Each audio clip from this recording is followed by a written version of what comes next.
वेद का मंत्र है, वो अनकही का मंत्र है, जिसको सकरात के आलम में जब मृत्यु जान नहीं निकलती है ना, तो उस वक्त महाब्राह्मण को बुलाया जाता है और ये मंत्र पढ़ा जाता है।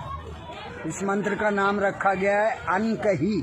अनकही, हाँ, यानी किसी से कहा नहीं जा सकता, ऐसा छुपाया गया है इस मंत्र। और वो मंत्र इस तरह है कि ला इलाहा हरणी पापम, ला इलाहा हरणी पापम इल्लल अम्बा परम पदम, और जन्म वैकुंठ प्राप्ति, जन्म वैकुंठ प्राप्ति तो जपे नाम मुहम्मदम सल्लल्लाहु अलैहि वसल्लम। इसका अनुवाद हुआ ला इलाहा हरणी पापम, ए भक्त ला इलाहा कहने से तेरे पाप हरण हो जाएंगे।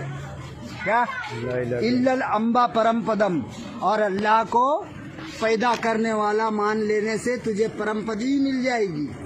और जन्म वैकुंठ प्राप्ति, और हमेशा के लिए स्वर्ग प्राप्त करना चाहता है, जन्नत हासिल करना चाहता है तो जपे नाम मुहम्मदम, तो मोहम्मद साहब के नाम वाला कलमा जप ले।